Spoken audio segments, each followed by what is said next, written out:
ইহনস্থেয়মিতি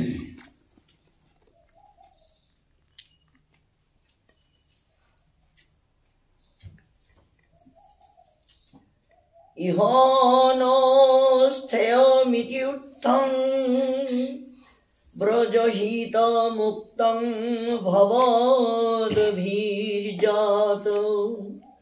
তদ পুনরতি বালানং হৃত প্রধানং মমো স্ফুরতি।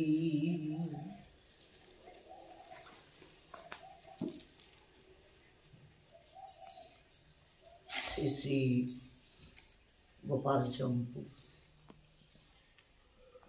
শ্রীমান মহাপ্রভুর কৃপাপাত্র শ্রী জিজ্ঞাস্বামী চরণ ইনি ব্রজলীলা আস্বাদন করাচ্ছেন, নিজেই করছেন, অন্যকেও আস্বাদন করানোর জন্য লিপিবদ্ধ করে রেখেছেন। সৌভাগ্যক্রমে আমাদের সামনে এসেছে। ব্রজবাসীরা সবাই প্রতিদিন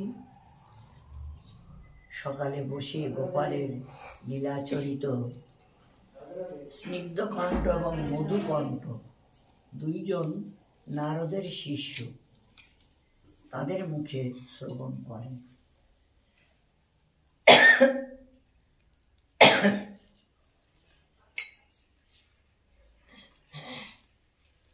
উপনন্দ তিনি হলেন নন্দ মহারাজের বড় ভাই,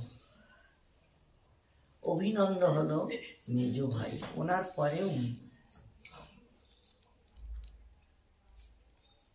কৃষ্ণ বলরামের উপরে, বিশেষ করে নন্দের পুত্রের উপরে এই যত সব ঝামেলা, অসুরের অত্যাচার, এই কয়েকদিন আগে গাছ ভেঙে পড়ল।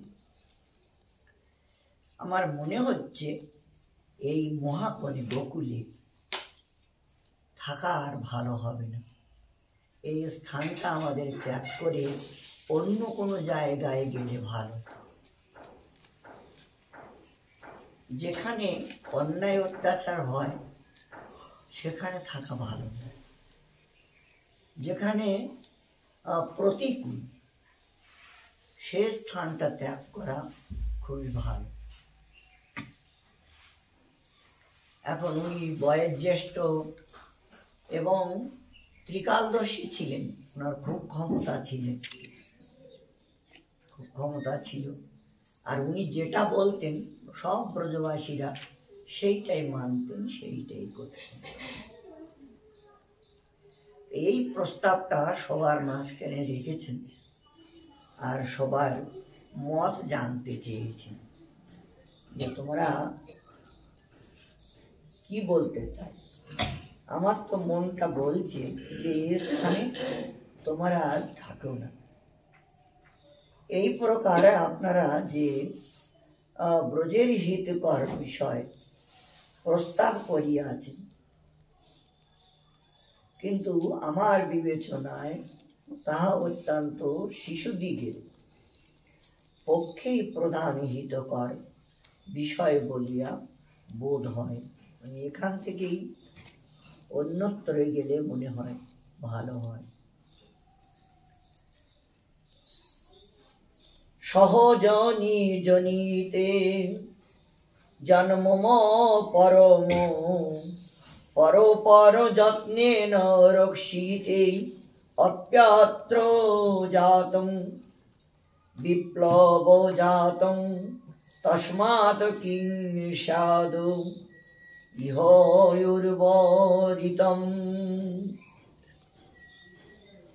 আমার কনিষ্ঠ ব্রজরাজের পুত্র শ্রীকৃষ্ণ নানাবিধ যত্নে রক্ষিত হইলেও যখন তাহাতে বিবিধ উপদ্রব সংগঠিত হইতেছে, তখন বাস ত্যাগের পক্ষে ইহা অপেক্ষা আর অধিক কারণ কি আছে। এখানকার বাস ত্যাগ করা ছাড়া আর কোনো তদুপদ্রব যাতে কেবল পরমেশিত রুক্ষ তস্মিন ভারং দদ্যাদিতি চ মতং ন খলু তৎ পরৈদিষ্টম।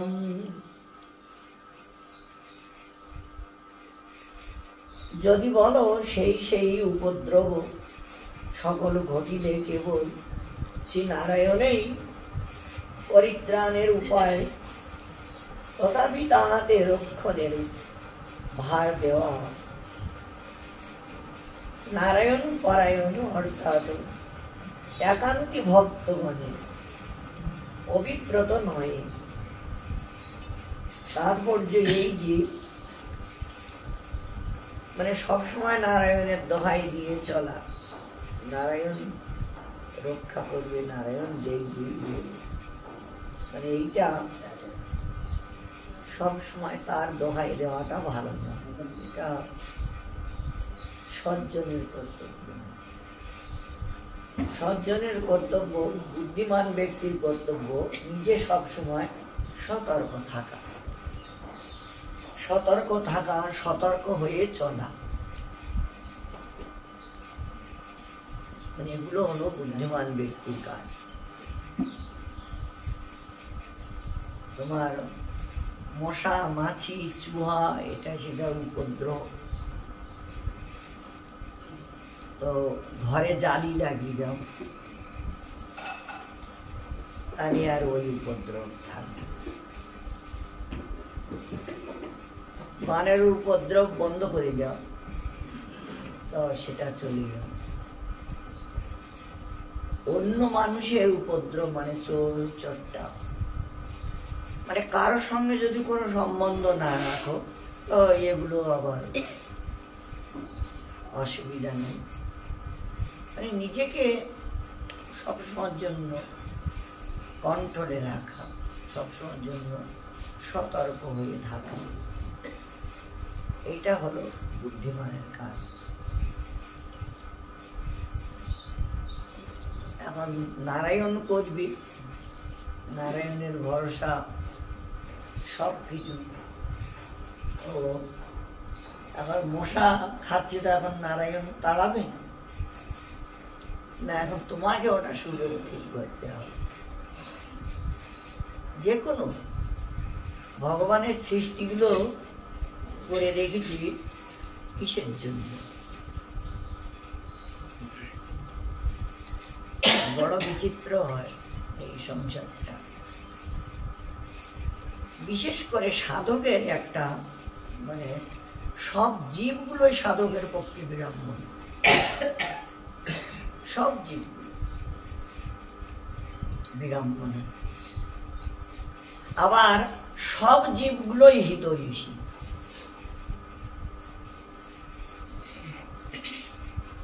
এখন চক্রধারীর চক্রটা বোঝা মানে একটু কঠিন আছে অবশ্য। এরা তোমার সবাই হিতৈষী, এদেরকে সবাইকে সেবা করবা, এদের সবাইকে ভালোবাসবা। চক্রধারী বলে দিয়েছে, এখন সবার সেবা করতে যাও, সবার পিছনে লেগে থাকো, তার এদিকে ভগবানের ধ্যান লাগাবার আর সময় মিলবে না, এদিকে আর ধ্যান লাগাবার সময় মিলবে না, এনার সঙ্গে আর কোনো সময় নেই। ওই যে সবার সেবা।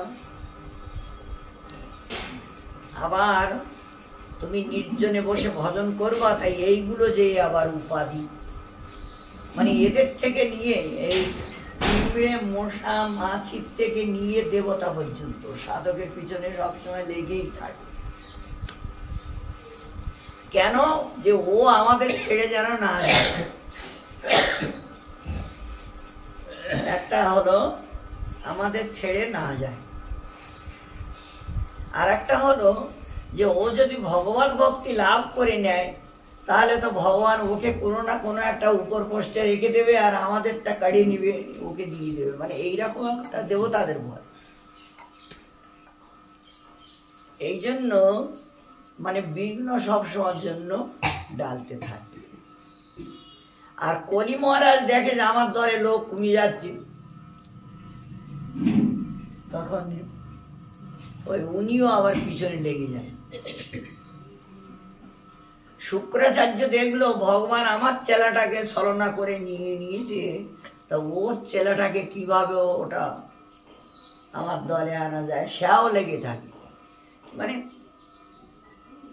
কোনো দিক থেকে সাধকেরা যে একটু এগোবে বা কিছু করবে সেই রকম সুযোগ সুবিধা নেই। এখন যেজন কৃষ্ণ ভজে সে বড়, এর থেকে বাঁচতে গেলে চতুরাইটা শিখতে হবে আগে। চতুরাইটা শিখলে তখন আর কি এর থেকে বাঁচা যাবে।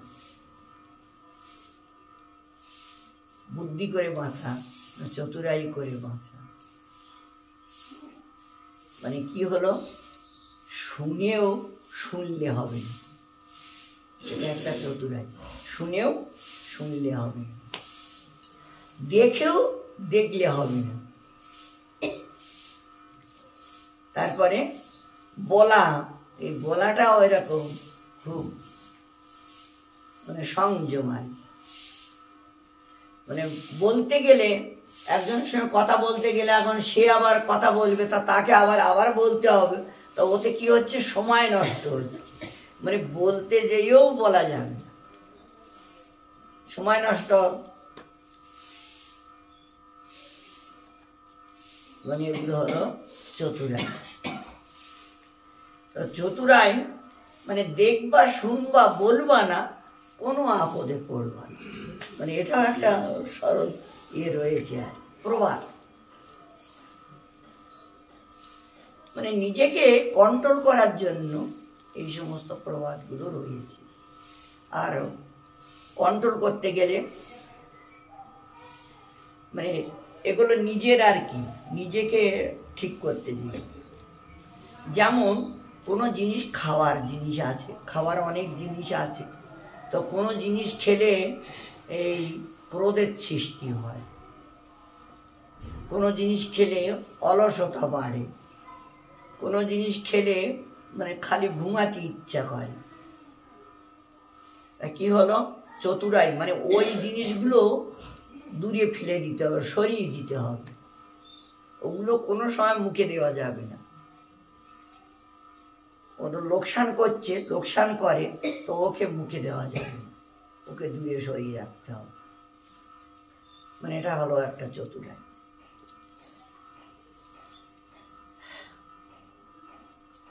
অনেক সময়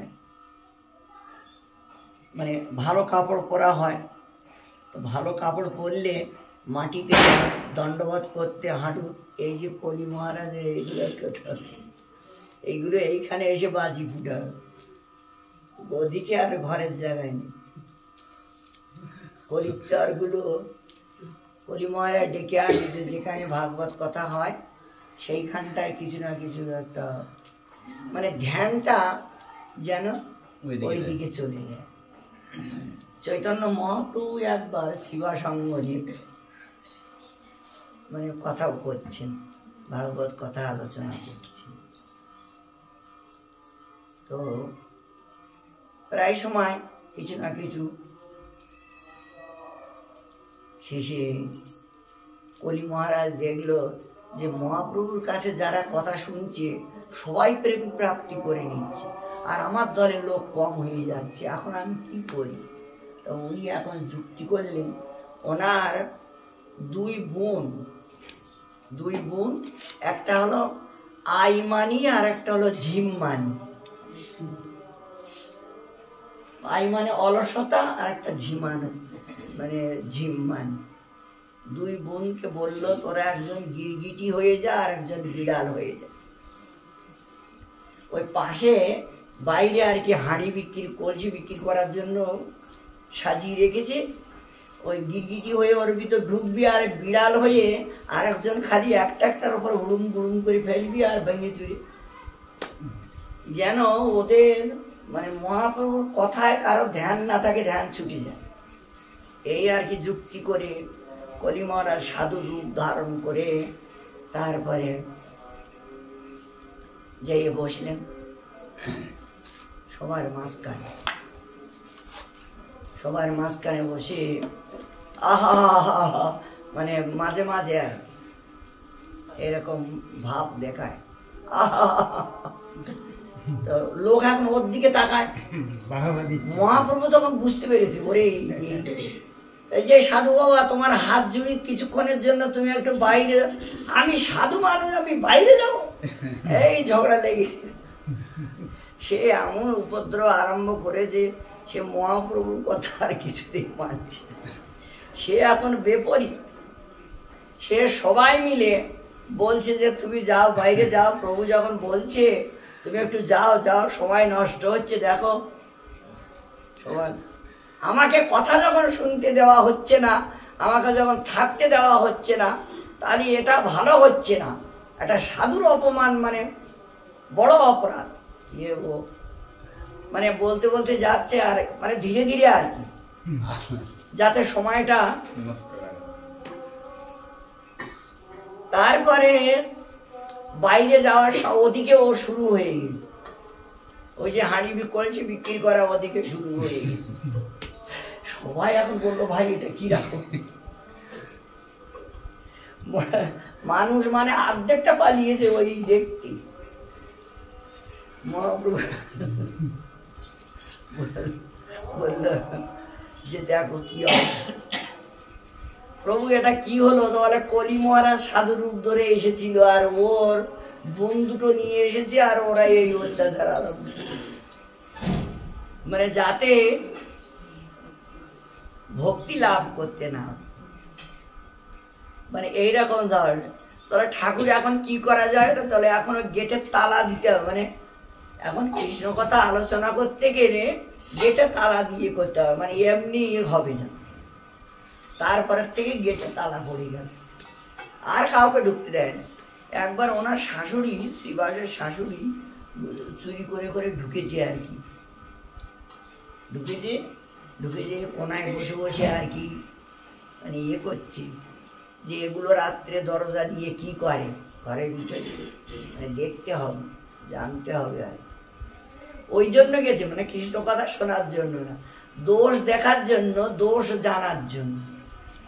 মহাপ্রভু বলছে শ্রীবাস মনে হচ্ছে ঘরের ভিতরে কেউ আছে, মানে আজকে কথায় আনন্দ হচ্ছে না।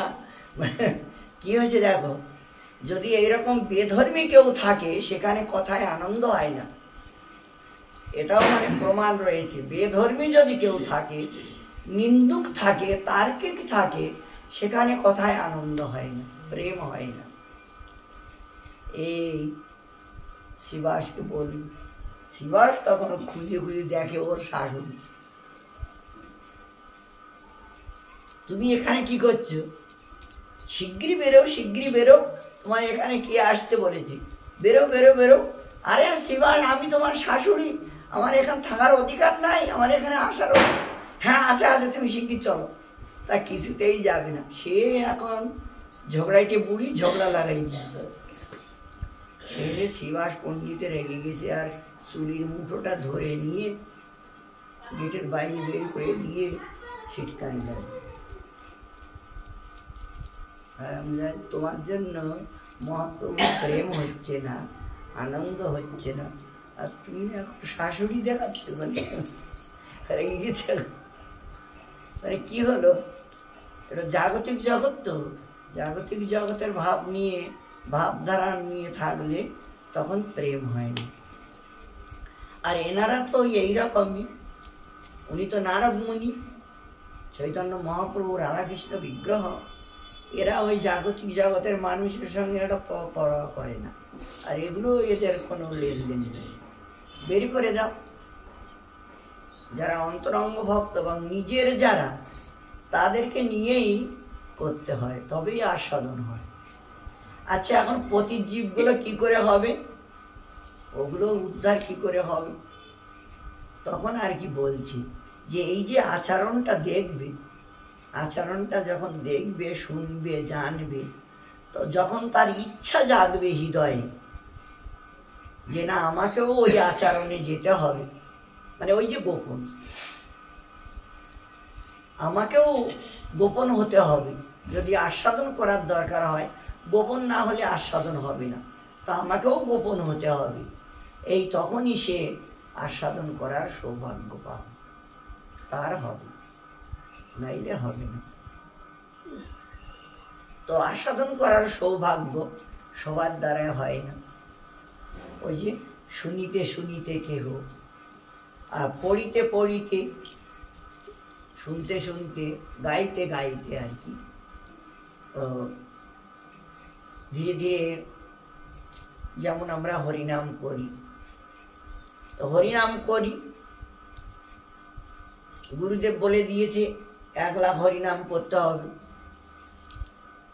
1 লাখ হরিনাম করতে হবে, করলে মানে মহাপ্রভুর আদেশ পালন হবে। আর ওটা গুরুদেব বলেছে, মহাপ্রভু বলেছেন লক্ষ্য নাম জপ না করলে চিত্তশুদ্ধি হয় না।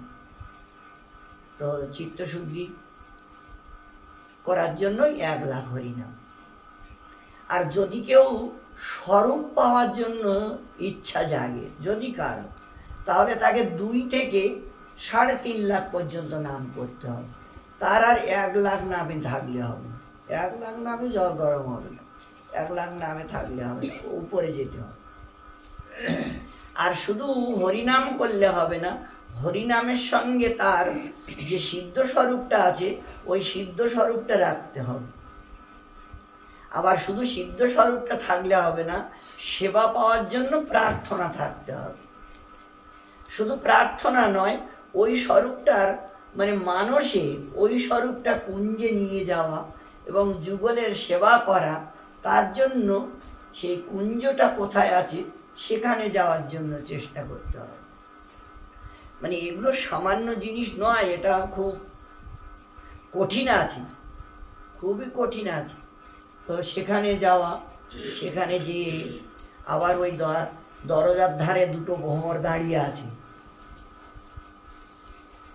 পরিচয় না দিলে ঢুকতে দিবে না। তখন তাদের কাছে পরিচয় দিতে হবে।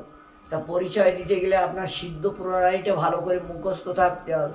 এখন সিদ্ধ প্রণালী মুখস্থ নাই, আর সেখানে যেয়ে তুমি দাঁড়ালে তো ঢুকতে দিবে না। তো বললে তবে তো বুঝবে যে হ্যাঁ এই কুঞ্জেরই, এই জুটেরই, ওই দাসীর দাসী, মানে তবে তো কথা চলবে, তখনই ঢুকতে দিবে, নাইলে ঢুকতে দিবে।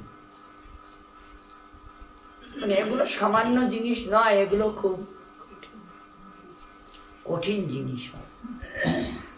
এমনি সরল সোজা দেখাচ্ছে বা সরল সোজাই বলছি, কিন্তু সরল সোজা নয়। আর এটা বিনা অভ্যাসে কোনোদিন সম্ভব নয়, এটা অভ্যাসেরও প্রয়োজন আছে। তখন অভ্যাসে করাবে, অভ্যাসে করাবে।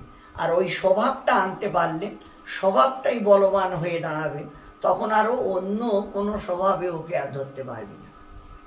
তাহলে ওই স্বভাবটাও আনতে হবে। এইরকম মানে অনেক কষ্ট করতে হয়, অনেক কিছু কষ্ট করতে হয় এই নিয়ম। কারণ ওই যে সাধকের মানে নিজেকে নিজে তৈরি না করলে, নিজেকে নিজে মানে অনুভূতি জগতে যেতে গেলে মানে খুব চেষ্টার প্রয়োজন আছে। অল্প চেষ্টায় কিচ্ছু হয় না, কিছুই হবে না। যাই হোক, উপনন্দ এখন সবাইকে বললেন যে এখানে আমি কোনো রকম সুরক্ষিত দেখছি না, এই স্থান ত্যাগ করতে হবে, এখান থেকে আমাদের অন্যত্তরে চলে যেতে হবে।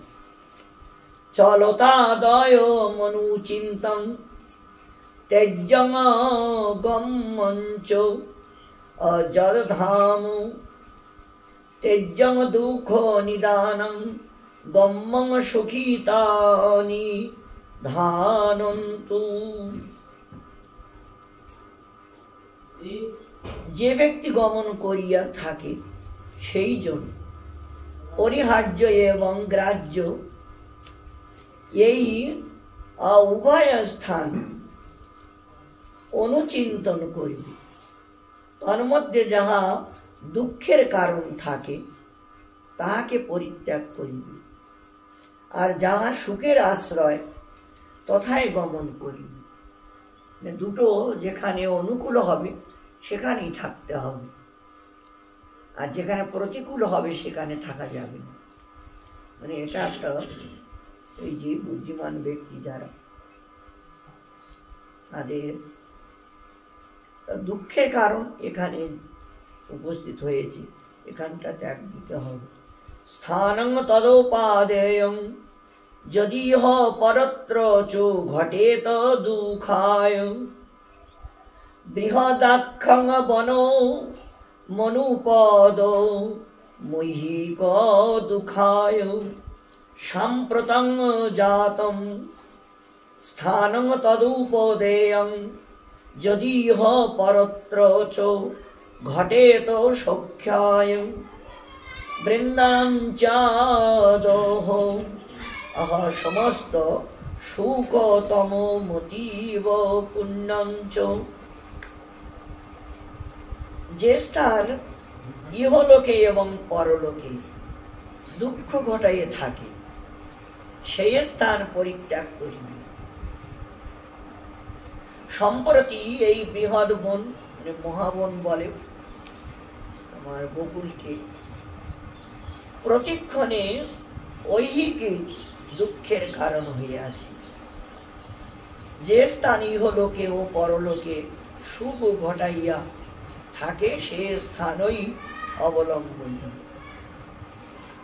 দেখুন, এই বৃন্দাবন সমস্ত সুখের চরম সীমা প্রাপ্ত এবং অতিশয় পবিত্র।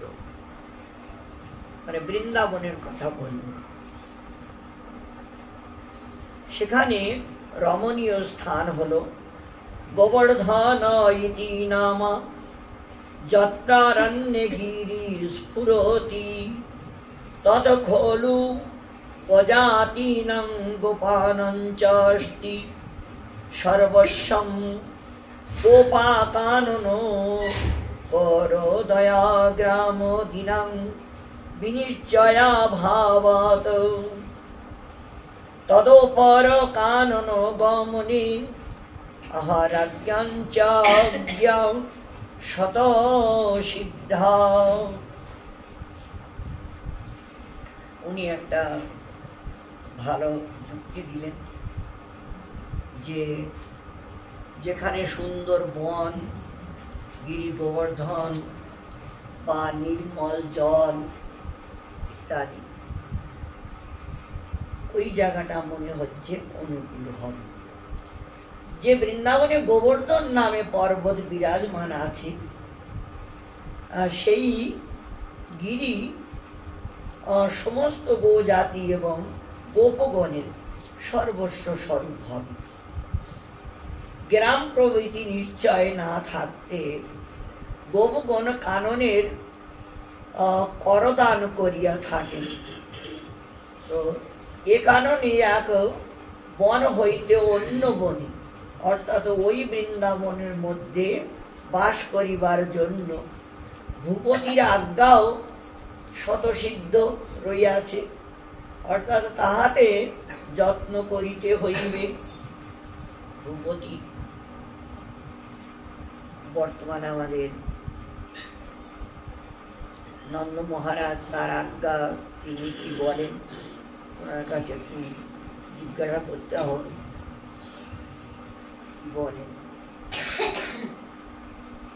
সুখত ভয়ত বা যদ কৃত্যং কর্তব্যতং জাতি শীঘ্রং তদ খলু কার্যং বলয়তি শঙ্খমলং অহ বিলম্বস্তু। সুখেই হোক আর ভয়েই হোক, যে কার্য কর্তব্য বলিয়া গণ্য হয় সেই কার্যেই শীঘ্র সম্পাদন করা কর্তব্য, নতুবা বিলম্ব হইলে সম্পূর্ণ ভয়ের সম্ভাবনা হইয়া থাকে। অর্থাৎ এই শুভস্য শীঘ্র, অশুভস্য কালহরণ, এই কথাটা রাবণও বলেছে। এই যে শুভস্য শীঘ্র অশুভ কাল হরণ, যখন মৃত্যু শয্যায় পড়েছিল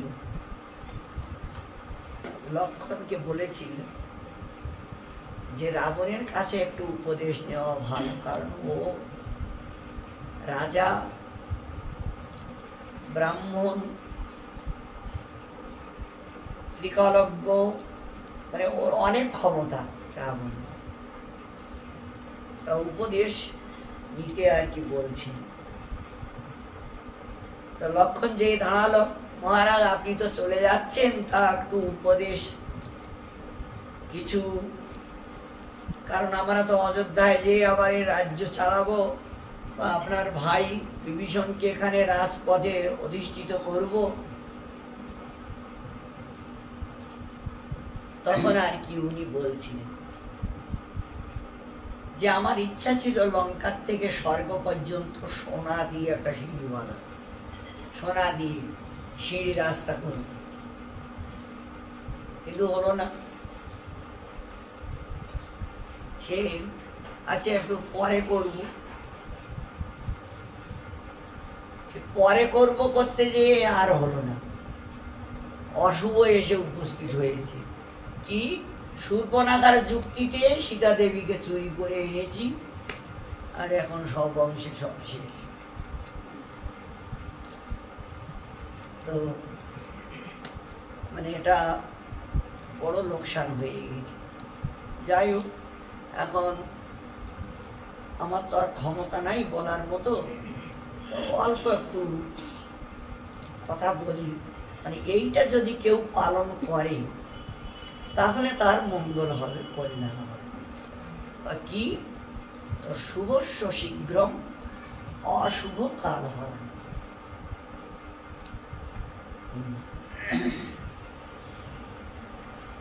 শুভ কাজ শীঘ্র করতে হবে, আর অশুভ যে কাজটা সেটা কালের কাছে, ওটা তো ওর উপরে ছাড়তে হবে, ওটা নিজের দিকে আনতে হবে।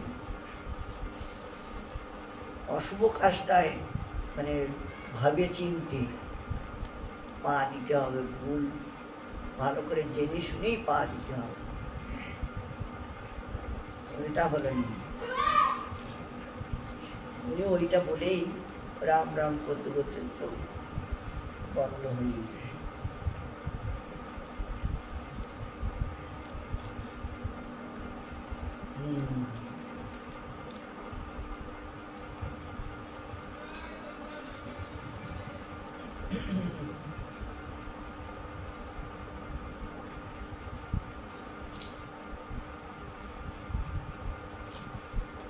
সুকত ভয়ত বা যত কৃত্যং কর্তব্যতং জাতি শীঘ্রং তৎ খলু কার্যং অহবলয়তি সংখ্যামলং বিলম্বস্তু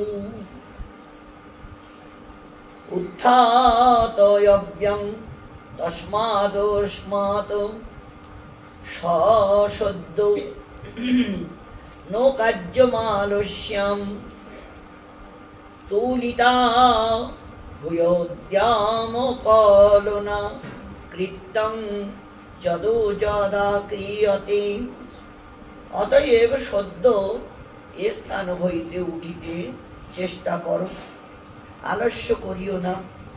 কারণ যখন যে যে কার্য করা যায় সেই সেই কার্য ও তাহার উদ্যম উভয়ই তুল্য, অর্থাৎ যেমন উদ্যম তেমনই কার্য সাধন করা উচিত। মানে এখন যদি বিচার করতে যাও তখন মানে এর কাছে শোনো, তার কাছে শোনো, ও কি বলে, সে কি বলে, হ্যাঁ ত্যান করতে করতে ওই সময় নষ্ট হবে। তাই এইটা না করে তোমরা যত শীঘ্র পারো এই বন ত্যাগ করো। ইয়মস্মাকমুদীক্ষা যুষ্মভ্যাং যদি তু রোচন রোচমান স্যাৎ সপরীক্ষিতেऽপি বস্তুনি বহু সম্মতি রুৎসবং দুগ্ধে। আমাদের এই রূপ বিচার যদি তোমাদের রুচিকরক হয়, মানে আমার বিচারটা, তা হইলেই খুব ভালো হয়। কারণ নিজের পরীক্ষিত বস্তুতেও অনেকের সম্মতি হইলে তাহা উৎসব পূর্ণ করিয়া থাকে। অর্থাৎ কোনো বিষয় নিজে ভালো রূপ জানিলেও তাহাতে অপর লোকের মত লইতে হয়, অপর লোকের মত লইতে হয়। ইয়া গৃহস্থ নীতি। মানে এটা যেটা বলছি এটা তো খুব ভালোর জন্যই বলছি, কিন্তু তবুও তোমাদের এতে মত আছে কিনা সেটাও একটু জানার দরকার আছে। মানে অন্য যুক্তি নেওয়াটা একটা গৃহস্থী ধর্মেরও একটা নিয়ম। ভবতি তু চেদিয় হো ভবতাং সমর্থনা তরহি গাব প্রাক সম্মং পায়িত বৎসার চরন্তু বৃন্দাটবীবাত্ম।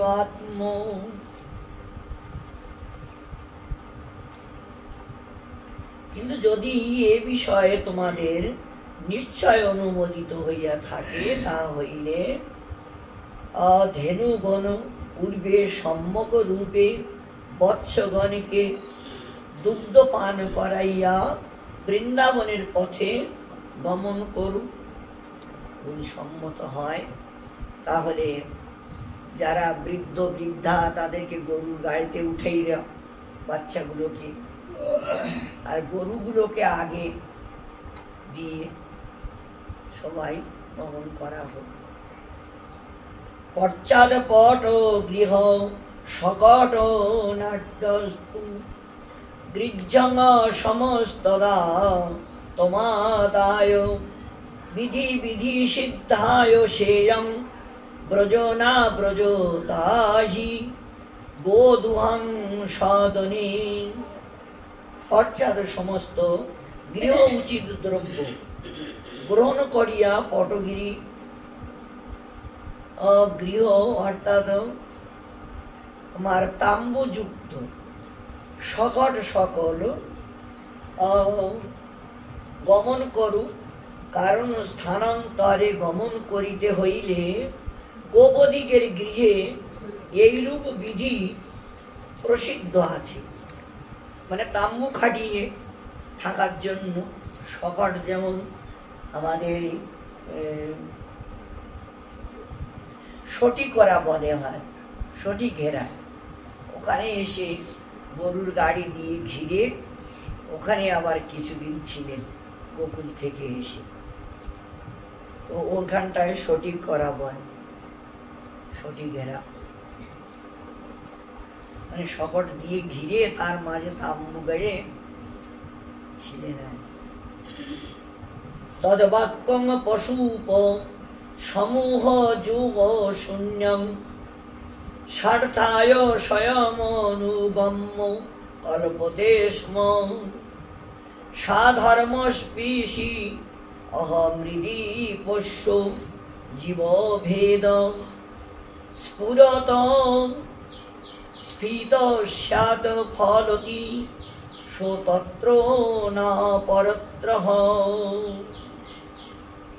তারপর সেই বাক্য তর্কশূন্য পশুপালক দিগের স্বয়ং অনুগমন করিয়া স্বার্থের জন্য কল্পিত হইয়াছিল।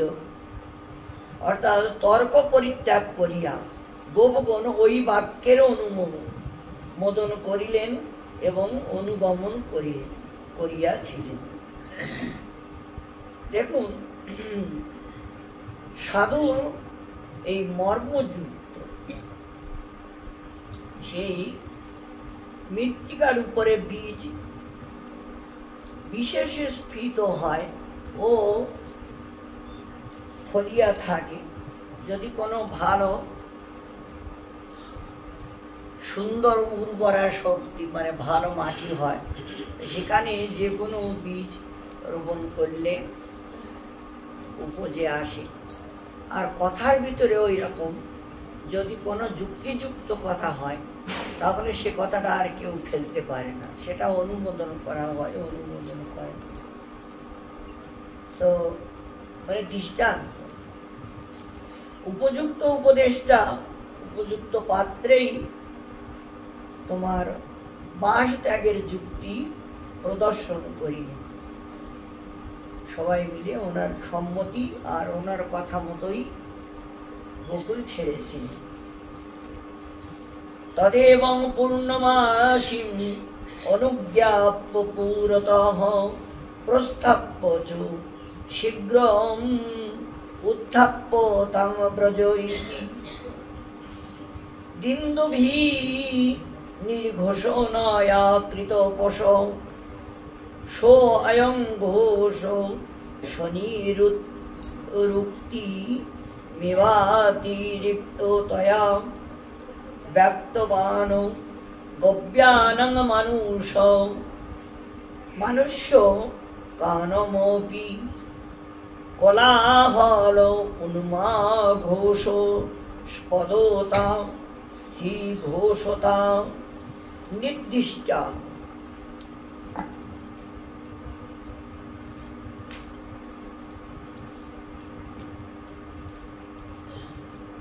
সে যাই হোক, এই প্রকারে পূর্ণমাসী নিকট আজ্ঞা লইয়া তাকে অগ্রে প্রেরণ করিয়া এই ব্রজবাসীগণ শীঘ্র উত্থাপিত হোক, এই ঘোষণা তোমার দুন্দুবীর উচ্চ নিনাদে পুষ্টি লাভ করিয়া, মানে কথাটায় পূর্ণমাসিকা জিজ্ঞাসা করলেন, উনিও অনুমোদন করলেন যে হ্যাঁ, আনন্দ যে কথাটা বলেছে সেটা অবশ্যই মাননীয়। এই তখন চারিদিকে জয়ধ্বনি উলুধ্বনি, দুন্দুবি বেজে উঠল। নিজ নামকে অতিরিক্ত ভাবে প্রকাশ করিয়াছিল। তখন গোসমূহ এবং মানব সমূহের কোলাহল নিমিত্ত মহাধ্বনির আশ্রয় হইয়া সেই বাসস্থানেরও ঘোষ নাম হইয়াছিল। তাৎপর্য ঘোষ শব্দে শব্দ এবং আবির পল্লী উভয়ার্থ বোঝায়। ঘোষ ঘোষ শব্দের মানে শব্দ ঘোষণা করে দেওয়া হলো ঘোষ, সেই হিসাবে। আর আহির পল্লীকেও ঘোষ বলা হয়। দুটো এখানে আবির পল্লী উভয়ার্থই বোধক। সুতরাং সেই গোপগণের শব্দে এবং জনগণের কোলাহলে ঘোষ শব্দের প্রথমার্থ সার্থক হইয়াছিল।